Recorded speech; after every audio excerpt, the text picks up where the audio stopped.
Selamat datang di channel Motoran. Baik lagi dengan kita ya, setelah lama sekali nggak update.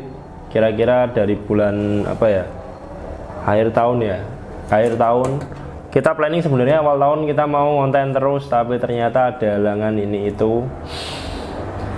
Terakhir di video terakhir kita berhasil menyelesaikan Jupiter MX 150cc standar MIG. Nah, dari sini muncul kembali sebuah masalah ya. Ini karena kita mempertahankan menggunakan motor lama ya. Gini, masalahnya ada terus. Masalahnya bukan ada pada motornya, tapi masalahnya ada pada regulasi. Nah, kita akan cerita dulu. Di bulan Januari ketika kita sudah selesai ngerjain Jupiter MX nya, kita rencana langsung mau ngerjain 5 TP nya yang rencana akan ikut ke MP2. Nah, di tengah jalan ya, bukan tiba-tiba sih, pengumuman resmi dari saat itu ada Kejurprov seri pertama, putaran pertama dari Manado Manajemen sudah keluar, jebret, dan ternyata sudah tidak ada kelas 150 standar MIG. Yang ada 150 tune up mix ya, masih mix, tapi motornya motor tune up. Yang kedua, untuk 5 TP nya masih ada 125 ya, cc 125 cc masih ada. Nah, dari situ akhirnya gini, ada perubahan rencana. Jadi sekalian cerita aja ya, kenapa channel ini lama. Jadi ada perubahan planning. Yang awalnya kita mau pakai 150 standar MIG, kita harus rubah lagi ya, motornya ke 150 cc tune up mix MP1. Dari situ ya, itu kita kerjain dengan kurun waktu sekitar satu bulan, dengan catatan Jupiter Z-nya pun belum diselesaikan. Jadi kita cuma punya waktu 1 bulan untuk ngelarin 2 motor, 125 tune up MIG dan 150 tune up mix. Jadi ada 2 motor, harus ngulang lagi prosesnya dari awal, dan dikasih waktu untuk cuman 1 bulan untuk bisa mengikuti seri pertama. Nah, di waktu 1 bulan itu kita benar-benar lembur, tim motoran. Saya terima kasih banget sama tim motoran. Kita lembur benar-benar dari pagi sampai malam, selama 1 bulan untuk ngerjain 2 motor itu. Sama sekali untuk ikut kompetisi kemarin nggak menggunakan motor karbu ya, kita melakukan konversi. Jadi 5 TP nya kita konversi ke motor injeksi, begitu juga dengan Jupiter MX nya. Jupiter MX juga kita konversi ke motor injeksi. Jadi untuk ikut di kompetisi tersebut kita menggunakan 2 motor karbu yang sudah dimodifikasi menjadi motor injeksi. Hasilnya bagaimana?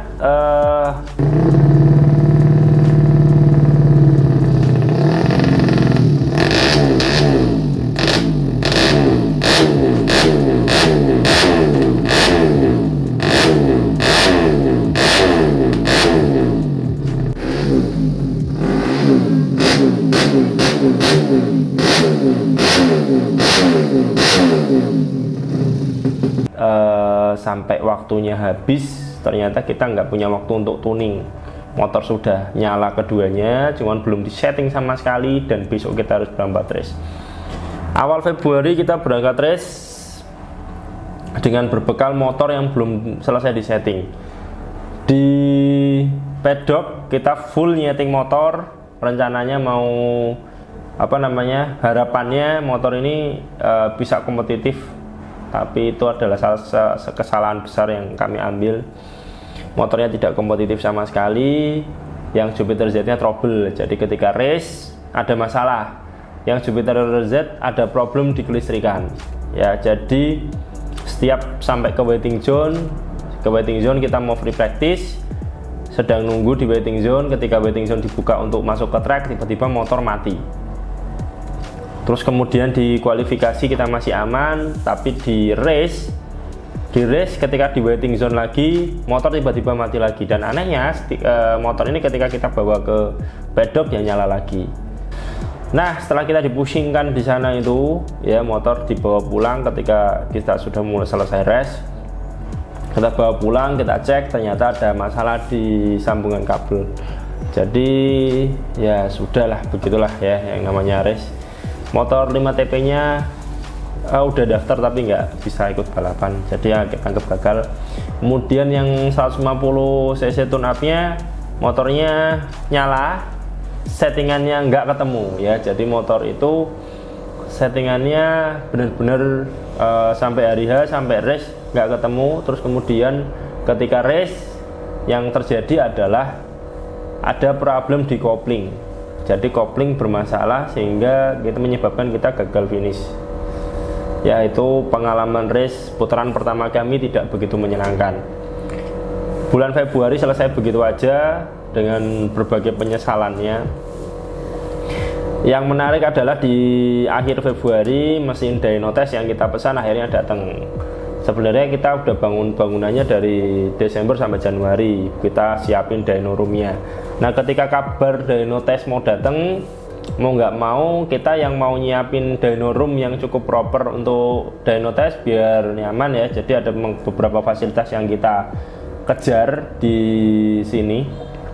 Fasilitasnya ya seperti ruangan ber-AC, peredam yang mumpuni, blower untuk masukkan udara, untuk buang gas buang dan sebagainya harus benar-benar proper.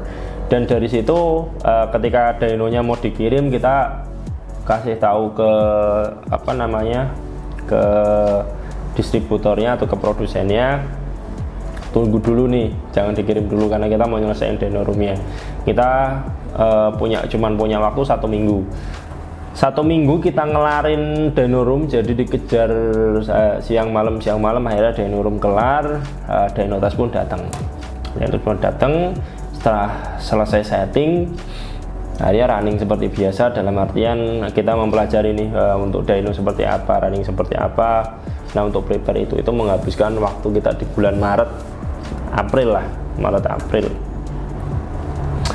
Oh ya, daripada konten ini tanpa isi ya, itu sebenarnya alasan kenapa kita nggak bikin video lama, sekalian curhat juga dari kami. Tapi daripada konten ini nggak ada pembahasan apa-apa, kita akan mulai membahas dengan velocity ini ya. Velocity sesuai judul. Untuk velocity sendiri udah hype sebenarnya lama, bukan hal yang baru ya. Cuman kami dari Motoran beberapa bulan terakhir ini tertarik untuk membahas velocity ini. Tapi yang kemarin-kemarin kita belum punya alat ukur, jadi kita nggak bisa bilang powernya naik, bawahnya naik, atasnya naik, nggak bisa karena memang kita nggak punya alat ukur. Sekarang kita sudah punya dyno test, jadi mungkin bisa kita uji untuk perubahan powernya, apakah benar velocity ini memberikan dampak yang signifikan di power mesin ataukah hanya gimmick semata. Kita nggak tahu sebelum kita lihat datanya. Nah, terlebih ada beberapa jenis-jenis velocity, banyak jenisnya. Jadi yang seperti apa yang menghasilkan tenaga lebih baik dan sebagainya kita juga belum tahu. Tapi alhamdulillah karena ada mesin dyno test di garasi, nanti kita bisa uji satu-satu. Kembali ke pembuatan velocity, sebenarnya untuk velocity sendiri gunanya mungkin kawan-kawan udah tahu ya, untuk meningkatkan kecepatan udara. Jadi dari namanya aja velocity ya, jadi meningkatkan udara intake agar bisa lebih kencang maksudnya debitnya bisa nanti lebih banyak juga. Tapi apakah itu sangat berpengaruh atau enggak dan seperti apa, nanti kita lihat. Nah untuk velo sendiri pertama kali saya pakai, saya teringat dulu waktu di tahun 2000 berapa ya, saya masih SMP. Saya dan Mas Aki masih SMP itu di tahun 2005 2006 deh. Itu nge-hype banget velocity, dulu sebutannya corong karbu ya. Cukup nge-hype lah. Dulu mereknya POS yang warnanya warnanya itu anodis biru gitu, dari bahan aluminium, jadi dia anodis biru. Itu dulu nge-hype banget. Tapi ya karena dulu cuma ikut-ikutan waktu masih SMP, ya asal pasang aja yang penting kelihatan keren. Saya juga belum tahu fungsinya apa. Itu kenangan dulu, dan sekarang sangat berbeda karena sekarang kita lebih nyari ke fungsionalnya seperti itu. Jadi di sini kita akan bahas aja gimana cara garasi Motoran memproduksi apa namanya velocity. Agar tidak berlama-lama, langsung kita ke tahap desain 3 dimensi. Nah, sebelum kita masuk ke desain modeling 3 dimensi, langkah awal yang harus kita lakukan adalah melakukan pengukuran, yaitu melakukan pengukuran di venturi karbunya. Biasanya yang saya gunakan acuan adalah diameter dalamnya, diameter venturi. Jadi diameter bibir, yang biasa saya gunakan untuk melakukan desain velocity adalah mengukur diameter bibir dari karbunya, diameter dalam. Setelah itu mengukur diameter luar dari venturi karbunya, dengan harapan nanti bisa pas. Jadi hasil cetaknya bisa langsung sesuai dengan karbu atau TB yang kita gunakan. Nah, untuk kali ini sampel yang kita gunakan adalah karbu yang paling khas di garasi motoran, yaitu karbu Jupiter NMAX primer 26 mili. Selanjutnya, setelah selesai pengukuran, barulah kita ke tahap desain modeling 3 dimensinya. Dengan modeling 3D kita bisa menentukan panjang velocity yang nanti akan digunakan seperti apa, desain bibirnya Belmont nanti seperti apa, terus kemudian lebar bibirnya seberapa dan sebagainya. Dari situ setelah desain modeling 3D-nya selesai, model itu akan dikonversi ke dalam file yang nantinya akan dicetak dengan menggunakan mesin printer 3 dimensi. Di tahap pencetakan mesin 3 dimensi sama, kita hanya tinggal meload saja filenya, kemudian melakukan proses pencetakan. Nah, pencetakan ini biasanya berlangsung antara berapa ya, 5-12 jam, tergantung tergantung velocity-nya seperti apa. Untuk velocity, beberapa velocity memang menghabiskan waktu lebih dari 24 jam, jadi bisa hampir 2 hari ya untuk beberapa velocity. Tapi ada juga yang prosesnya cepat karena memang dia desainnya lebih ringkas. Dan kali ini kita akan sampling aja untuk velocity yang ukurannya kecil, asumsinya dia digunakan untuk putaran atas. Setelah printing selesai, masuk kita ke tahap fitting. Ketika tahapan fitting, kita harus membersihkan cetakan support yang ikut tercetak ketika kita mencetak model 3D velocity ini ya. Jadi kita harus dibersihkan. Biasanya kita di garasi motor menggunakan obeng ya, tinggal pakai obeng aja terus dibersihkan. Setelah kelar dibersihin, nanti kita akan langsung fitting.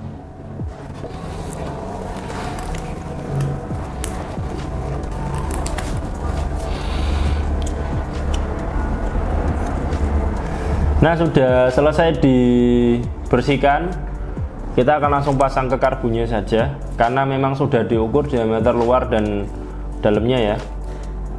Harusnya sih langsung pas. Oke, sudah terpasang dan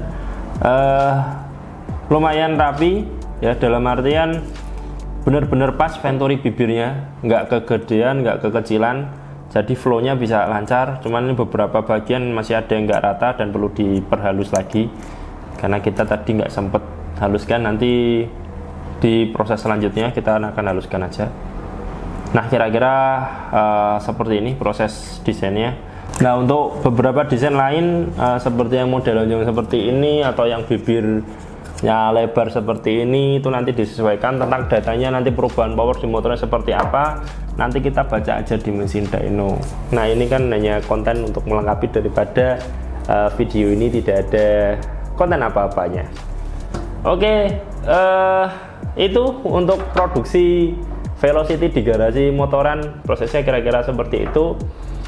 Cukup ya untuk episode kali ini, udah makan lama, udah jurat-jurat juga. Makasih udah ngikutin episode kali ini. Kita akan uji di episode selanjutnya. Sampai jumpa di episode selanjutnya. Salam motoran.